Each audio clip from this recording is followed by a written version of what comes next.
तो चलिए चर्चा कर लेते हैं United India insurance company limited के एडमिनिस्ट्रेटिव ऑफिसर की एग्ज़ाम के लिए सिलेबस क्या रहेगा। तो सबसे पहले एग्जाम पैटर्न पता होनी चाहिए कि एग्जाम पैटर्न क्या है। तो एग्जाम पैटर्न में टोटल 5 सब्जेक्ट हैं: reasoning ability, English language, quantitative aptitude यानी मैथ्स और general awareness with special reference to financial sector और कंप्यूटर नॉलेज। क्वेश्चन मार्क्स यहाँ पे देखने को मिल जाएगा और सेक्शनल टाइमिंग भी अवेलेबल है। टोटल 200 क्वेश्चन है और 250 मार्क बन रहे हैं और 150 मिनट का समय दिया जा रहा है। तो बारी बारी सब्जेक्ट बाय सब्जेक्ट का सिलेबस देख लेते हैं। सबसे पहले रीजनिंग एबिलिटी का देखते हैं, जहाँ पे टोटल 50 क्वेश्चन है, 50 मार्क्स है और 40 मिनट्स का समय मिल रहा है। तो समय काफ़ी अच्छा मिल रहा है। सबसे पहला टॉपिक होता है very important topic puzzle arrangement, second most important topic sitting arrangement. ये दोनों टॉपिक मिलकर आपको मैक्सिमम क्वेश्चन रहेंगे, यानी 50 क्वेश्चन में से आप ये पकड़ लो मोटा मोटा 20 से 25 मार्क के सवाल तो यहीं से होंगे।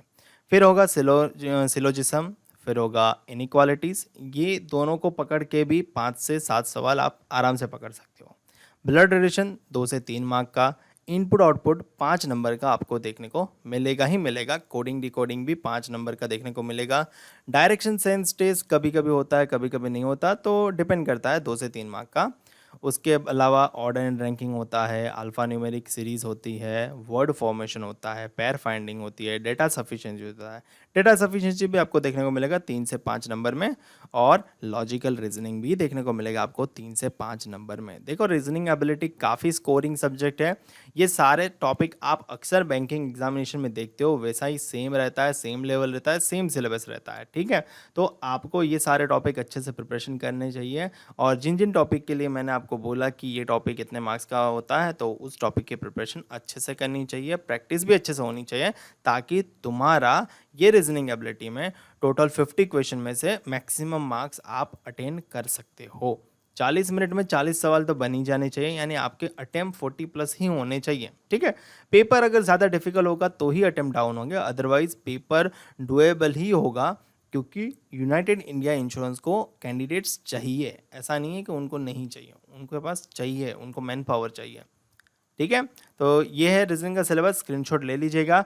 अब बढ़ते हैं आगे और जान लेते हैं इंग्लिश लैंग्वेज का सिलेबस क्या रहेगा। टोटल 50 क्वेश्चन है, 60 मार्क हो रहे हैं, यानी कुछ क्वेश्चन 1.5 या 2 मार्क के हो सकते हैं और 40 मिनट का टाइम दिया रहेगा। सबसे पहला वेरी वेरी इंपॉर्टेंट टॉपिक है रीडिंग कॉम्प्रिहेंशन। ये आपको 5 से 10 नंबर में, 10 नंबर में यहाँ पे देखने को मिलेगा, क्योंकि क्वेश्चन ज़्यादा है। या फिर ऐसा भी हो सकता है कि 7-7 नंबर के 2 क्वेश्चन या फिर 5-5 नंबर के 2 रीडिंग कॉम्प्रिहेंशन देखने को मिल सकते हैं, या फिर एक ही रीडिंग कॉम्प्रिहेंशन हो, 10 सवाल हो। ठीक है, दूसरा important topic cloze test 5 number में देखने को मिलेगा। Fill in the blanks 5 number में देखने को मिलेगा। एरर डिटेक्शन या फिर एरर करेक्शन, ये भी आपको 5 नंबर में देखने को मिलेगा। स्पेलिंग एरर भी पूछी जाती है काफ़ी एग्जामिनेशन में, तो यहाँ पे मुझे तो आइडिया नहीं, मुझे तो एक्सपेक्टेशन नहीं है, बट फिर भी स्पेलिंग एरर और मिसस्पेल्ड आपको 5 नंबर में देखने को मिल जाएगा। एंटोनिम सिनोनिम्स मेरे ख्याल से अलग से तो नहीं जाएगा, वो आपको रीडिंग कॉम्प्रिहेंशन में ही 1 से 2 सवाल पूछ लिए जाएंगे।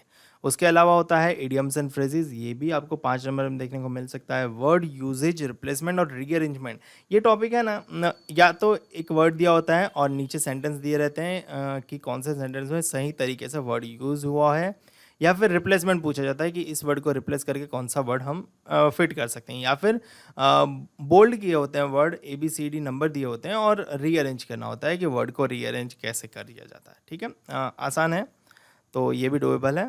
नेक्स्ट है पैराजंबल। पैराजंबल आएगा तो 5 नंबर में ही आएगा, जो काफ़ी इंपॉर्टेंट टॉपिक है। सेंटेंस कंप्लीशन और इम्प्रूवमेंट कभी कभी देखने को मिल जाता है। कॉलम बेस्ड फिलर्स भी कभी कभी देखने को मिल जाता है। कॉलम बेस्ड कनेक्टर आपको कनेक्टर करने होते हैं और सेंटेंस कनेक्टर भी पूछा जाता है। जैसे कनेक्टर आपको दिया है और ABCD सेंटेंस दिए हैं, आपको बताना है कि कौन से सेंटेंस को हम कनेक्ट कर सकते हैं इस कनेक्टर से। पैराग्राफ कंप्लीशन भी पूछा जाता है और इसी प्रकार से इंग्लिश के मिसलेनियस टॉपिक्स जो जो बन जाएंगे वो सारे यहाँ पे पूछ सकते हैं। तो ये था इंग्लिश का सिलेबस, आप स्क्रीनशॉट ले सकते हो। बढ़ते हैं आगे, क्वांटिटेटिव एप्टीट्यूड यानी मैथ्स का सिलेबस, जहाँ पे 40 क्वेश्चन, 50 मार्क्स, 30 मिनट्स का समय। तो समय मर्यादा कम है और कुछ क्वेश्चन 1.5 या 2 मार्क के हैं, तो जाहिर सी बात है आपके अटेम्प्ट भी थोड़े कम हो जाएंगे, क्योंकि 30 मिनट्स जबकि रीजनिंग में 40 मिनट्स मिल रहे थे। ठीक है, सो कंपेरेटिवली रीजनिंग से यहाँ पे कम अटेम्प्ट बनने की गुंजाइश है, बट फिर भी अगर आपकी स्पीड है तो आप आराम से बना लोगे। सिंप्लीफिकेशन या फिर अप्रोक्सीमेशन आपको 5 नंबर में देखने को मिल सकता है। नंबर सीरीज आपको 5 नंबर में देखने को मिल सकती है। क्वाड्रेटिक इक्वेशन 5 नंबर में देखने को मिल सकता है। और डेटा इंटरप्रिटेशन आपको तकरीबन 10 से 20 नंबर में देखने को मिलेगा, यानी 3 to 4 sets of data interpretation आपको यहाँ पे देखने को मिलेगा। ठीक है, ये सारे जो पोर्शन है ना, ये वेरी वेरी इंपॉर्टेंट टॉपिक्स है, क्योंकि यहाँ से ही आपका देख लो 20 से 25 मार्क का यहीं से बन जाएगा। और बाकी बचे एरिथमेटिक चैप्टर्स, जैसे कि average and age, simple interest, compound interest, ratio and proportion, partnership, profit loss and discount, percentage, time and work, pipe and cistern, mixture and alligation, speed time distance, boat and stream and probability. यहाँ पे mention रखना भूल गया, but probability भी होता है। तो ये सारे टॉपिक्स जो है वो अरिथमेटिक वन लाइनर चैप्टर्स जिसे बोलते हैं, इनमें से आपको 1 से 2 मार्क का पूछा जाएगा, यानी 25 नंबर का वो पहले 6 टॉपिक्स है और बाकी के 15 नंबर ये सारे टॉपिक्स से एक एक सवाल या 2-2 सवाल आप पकड़ सकते हो। तो ये है मैथ्स का सिलेबस, स्क्रीनशॉट ले लीजिएगा।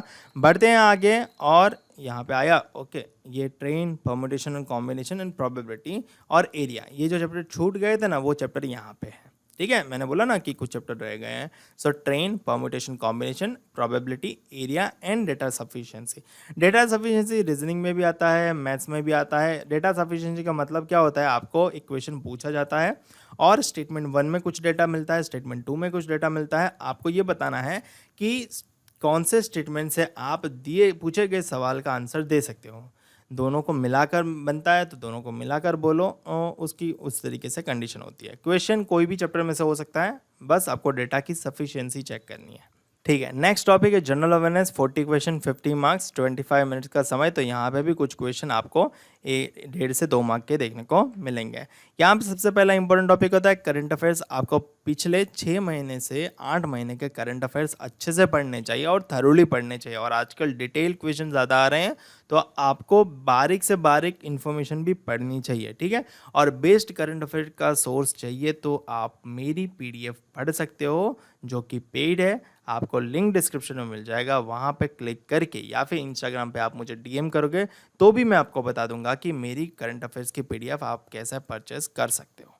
ठीक है, next, national and international affairs schemes which is in the news, और जिनके माइलस्टोन कंप्लीट हुए हैं और जिनको फंड एलोकेट हुआ है वो भी आपको ध्यान से पढ़ना चाहिए। Recently change prime minister, president, chief minister, governor, chief justice, ambassador, cabinet minister, etcetera जो भी अपॉइंटमेंट हुए हैं वो आपको अच्छे से पढ़ने चाहिए। बैंकिंग, फाइनेंशियल, इकोनॉमिक अवेयरनेस, तो यहाँ पे special with special reference to emphasis on financial awareness बोला था, तो आपको फाइनेंशियल अवेयरनेस अच्छे से पढ़ना रहेगा। ये है जनरल अवेयरनेस का सिलेबस। और स्टैटिक जीके आजकल कम आता है, बट उसको आप इग्नोर नहीं कर सकते। अगर 2-3 सवाल भी आ गए तो आपके लिए काफ़ी बेनिफिशियल रहेंगे। आगे बढ़ते हैं और जान लेते हैं कंप्यूटर नॉलेज का सिलेबस। 20 क्वेश्चन, 40 मार्क्स बन रहे हैं और 15 मिनट्स का समय। तो एक सवाल 2 मार्क का बनेगा।